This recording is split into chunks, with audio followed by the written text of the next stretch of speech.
कहते हैं पार्लियामेंट में, इनका रेजोल्यूशन है कि वो हिस्सा जो पाकिस्तान के अंदर है वो हमारा है। अरे तुम्हारे बाप का है क्या? तुम्हारे पास वो ताकत नहीं है कि तुम वो हिस्सा ले सको।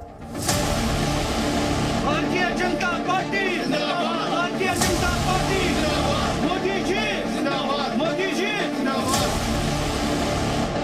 एक मजबूत किला 7 पार्टियों का बनाया था गुपकार गैंग ने, हमने उस किले को ध्वस्त किया है।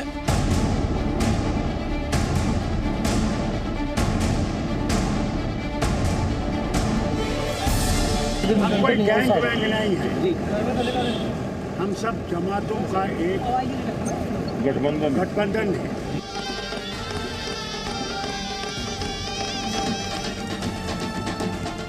जो मोदी को वोट देगा उसको समाधान के अंदर क्यों जाना है?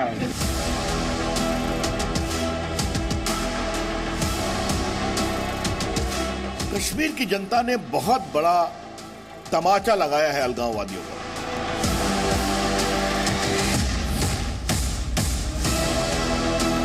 मेरा एजेंडा तो ये है, सामने मैंने रखा है। जिस वक्त हमारा ये एजेंडा वापस आएगा हम उस झंडे को भी उठा लेंगे, मगर जब तक हमारा अपना एजेंडा डाकुओं ने डाके में ले लिया है तब तक हम किसी और झंडे को हाथ में नहीं उठाएंगे। कि जो लोग हिंदुस्तान के खिलाफ बातें करते थे उनको जवाब वोटर ने दिया है।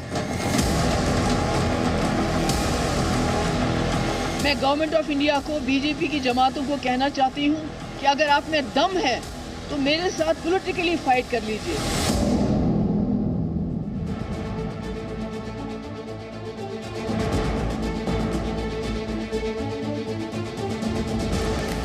आखिर क्या वजह है कि गुपकार ग्रुप की 7 पार्टियां एक साथ मिलकर भी बीजेपी को सबसे बड़ी पार्टी बनने से नहीं रोक पाई? और क्या वजह है कि जम्मू कश्मीर की मुख्यमंत्री महबूबा की पार्टी पीडीपी की इस चुनाव में सबसे बड़ी दुर्गति हुई?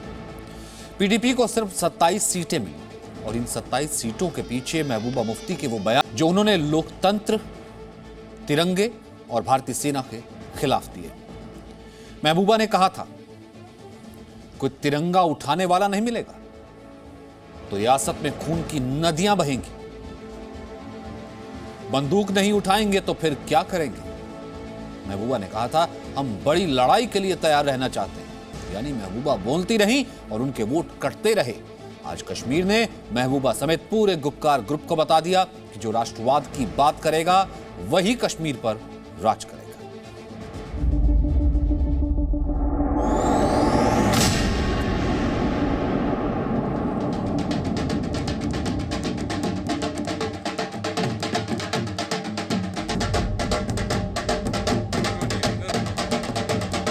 जो जम्मू कश्मीर में इस मुल्क का झंडा उठाते हैं, शायद उनके लिए उस झंडे को कांधा देना भी मुश्किल हो जाएगा। हाथ में उठाने की बात तो बहुत दूर है। 370 और तिरंगे के खिलाफ ये महबूबा के जहर का असर है कि जम्मू कश्मीर के जिला विकास परिषद यानी डीडीसी चुनाव में पीडीपी की ऐसी शर्मनाक हार हुई। जम्मू कश्मीर में 370 की समाप्ति के बाद हुए पहले चुनाव में बीजेपी ऊपर से फर्स्ट आई और पीडीपी नीचे से फर्स्ट। पीडीपी के लिए ये शर्म से सिर झुकाने वाला चुनाव इसलिए है क्योंकि पीडीपी ने जिला विकास परिषद चुनावों में जितनी सीटें जीती उससे दोगुनी तो निर्दलीय जीत चुके हैं। डीडीसी चुनाव में बीजेपी को 280 में से 75 सीटें मिली हैं। दूसरे नंबर पर फारूक अब्दुल्ला की नेशनल कॉन्फ्रेंस और तीसरे नंबर पर है पीडीपी जिसे सिर्फ 27 सीटें मिली हैं, जबकि निर्दलीय उम्मीदवारों ने पीडीपी से 23 सीटें ज्यादा यानी 50 सीटें जीती हैं। जहां तक जम्मू कश्मीर के डिग्निटी का सवाल है, यहाँ की इज्जत का सवाल है, यहाँ की इज्जत नफ्स का सवाल है, जम्मू कश्मीर के मसले का सवाल है, महबूबा मुफ्ती कभी खामोश नहीं रहेगी। चाहे ये इससे ज्यादा, चाहे मुझे नहीं मालूम, मे भी हो सकता है ये हम आपकी और मेरी आखिरी प्रेस कॉन्फ्रेंस हो, मुझे नहीं पता किस वक्त आके ये मुझे उठा के ले जाएं। बीजेपी पहली बार कश्मीर में 3 सीटों पर जीती है। पहली बार बीजेपी जम्मू कश्मीर में सबसे बड़ी पार्टी बनी है। पहली बार बीजेपी 7 दलों के गुपकार ग्रुप पर अकेले भारी पड़ी है। जम्मू कश्मीर ने 370 हटाने, तिरंगे के खिलाफ बयान देने और देश विरोधी बातों पर पीडीपी को करारा तमाचा मारा है। कश्मीर की जनता ने बहुत बड़ा तमाचा लगाया है अलगाववादियों पर। A resounding slap to the extremist, separatist, terrorist and their patrons. Jammu Kashmir का ये तमाचा महबूबा के इस बयान पर है जिसमें उन्होंने भारत का झंडा न उठाने की बात कहकर भारत के गणतंत्र का अपमान किया। मेरा एजेंडा तो ये है, सामने मैंने रखा है। जिस वक्त हमारा ये झंडा वापस आएगा हम उस झंडे को भी उठा लेंगे, मगर जब तक हमारा अपना झंडा डाकुओं ने डाके में ले लिया है तब तक हम किसी और झंडे को हाथ में नहीं उठाएंगे। जम्मू कश्मीर का ये तमाचा महबूबा के उस बयान पर है जिसमें उन्होंने अनुच्छेद 370 की वापसी के लिए युवाओं को बंदूक उठाने के लिए भड़काया था। लड़का सोचता है या तो मुझे जेल जाना है या बंदूक उठानी है, तो अच्छा है मैं बंदूक उठाऊं तो मैं मर जाऊं, वो ज्यादा बेहतर है जेल जाने से, क्योंकि बात नहीं करने देते आप किसी को। पीडीपी के खिलाफ जम्मू कश्मीर के वोटर्स का तमाचा महबूबा के उस बयान के खिलाफ है जिसमें उन्होंने पाकिस्तान के टीवी चैनल पर बैठकर पाकिस्तान के प्रवक्ता की तरह बात की और कहा कि एलओसी पर भारत ही भड़काने वाले काम कर रहा है।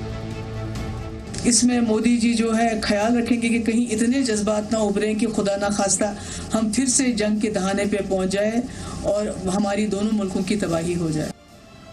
कश्मीर वोट डालते हुए महबूबा मुफ्ती की उस बात को भी नहीं भूला जिसमें उन्होंने बुरहान वानी जैसे आतंकी को शहीद बताया था और कहा था कि भारतीय सेना कश्मीरियों पर अत्याचार करती है।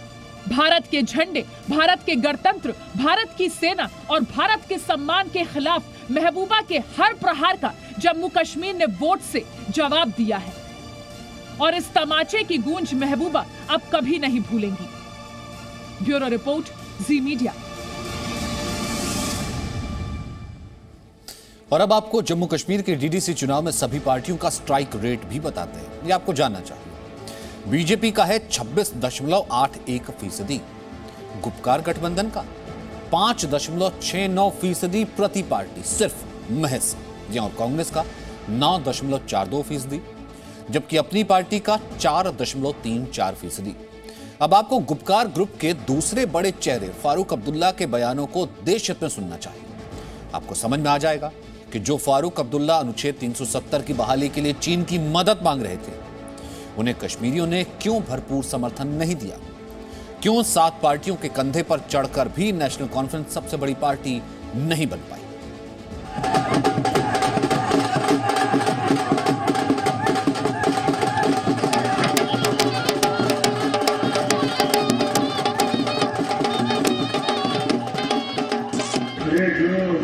मोदी को वोट देगा उसको समाधान के अंदर क्यों जाना है, उसको समाधान के अंदर क्यों जाना है। फारूक साहब, डीडीसी चुनावों में बीजेपी को जम्मू कश्मीर की जनता के कुल वोट मिले हैं 4,87,364। अब सोचिए, बीजेपी को वोट देने वाले 4,87,000 लोगों को क्या समंदर में डूब जाना चाहिए, या समंदर में वो सोच डूबनी चाहिए जिसके तहत फारूक अब्दुल्ला जम्मू कश्मीर में अनुच्छेद 370 की वापसी के लिए चीन की मदद के लिए भी तैयार थे।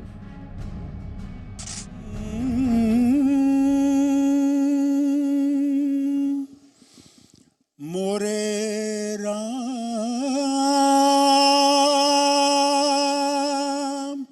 मोरे। सोचिए, सत्ता के लिए रामधुन और अलगाववाद के लिए चीन धुन गाने वाले कश्मीर का नेता कैसा हो सकता है। शायद इसी वजह से नेशनल कॉन्फ्रेंस गुपकार गठबंधन में 7 पार्टियों की मदद लेकर भी सबसे बड़ी पार्टी नहीं बन पाई। डीडीसी चुनाव में 280 में से नेशनल कॉन्फ्रेंस को 67 सीटें मिली।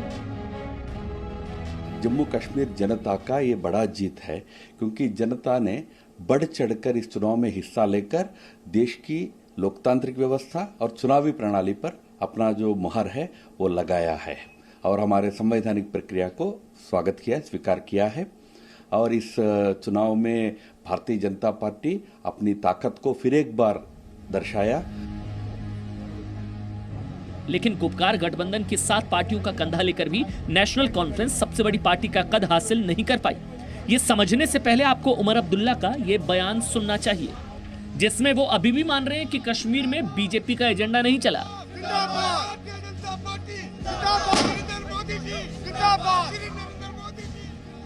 वो बड़े बड़े बिल्डिंगों से डंडोरा पीटते कि अलायंस की हार हुई, मौका परस्त लोग हार गए, एंटी नेशनल हार गए, प्रो पाकिस्तान हार गए। अब जब नहीं हारे और उनसे तस्लीम नहीं होता कि अलायंस की कामयाबी हुई, तो कहते हैं जमहूरियत की जीत हुई।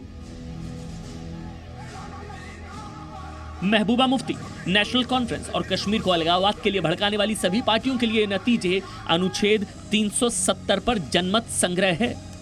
नेशनल कॉन्फ्रेंस का कद घटाकर और बीजेपी का कद बढ़ाकर जम्मू कश्मीर में संदेश दिया है कि वो फारूक अब्दुल्ला के बयानों से नाराज है, और पीओके किसके बाप का है ये पूछना नेशनल कॉन्फ्रेंस पर भारी पड़ गया। खुद ये कहते हैं पार्लियामेंट में, इनका रेजोल्यूशन है कि वो हिस्सा जो पाकिस्तान के अंदर है वो हमारा है। अरे तुम्हारे बाप का है क्या? तुम्हारे पास वो ताकत नहीं है कि तुम वो हिस्सा ले सको। इन चुनावों में कश्मीर ने फारूक अब्दुल्ला का वो बयान भी याद रखा है जिससे उन्होंने पाकिस्तान को क्लीन चिट देते हुए कहा था कि पाकिस्तान कभी साजिशें नहीं करता और पाकिस्तान से नफरत के लिए भारत को ही जिम्मेदार बताया था। आपको लगता है कि मोदी जी को हराने की साजिश पाकिस्तान में बनी थी, जैसा मोदी जी कहते हैं पाकिस्तान से बातचीत हुई थी? वो खुद पाकिस्तान में खाना खाने खुद गए थे, तो जब वहाँ खाना खाया उन्होंने, तो फिर क्या उनने साजिश की उनके खिलाफ? जब खाना खाया, पाकिस्तान कोई साजिश नहीं करता है। जम्मू कश्मीर ने डीडीसी चुनावों में फारूक अब्दुल्ला का वो बयान भी याद रखा है जिसमें उन्होंने आतंकवादियों की मौत को कश्मीरियों की कुर्बानी बताया था।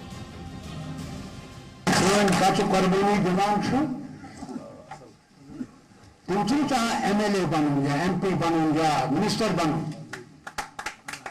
उनकी कुर्बानी जुबान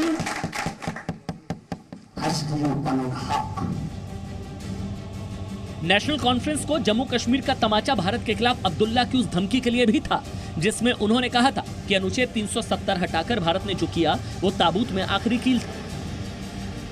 मैं इनसे दरखास्त करता हूं कि एक रिटायर्ड जज नहीं 3 जजों को भेजिए जो ये देखें कि साहब 5 अगस्त लास्ट ईयर से हमने आगे गए हैं या पीछे।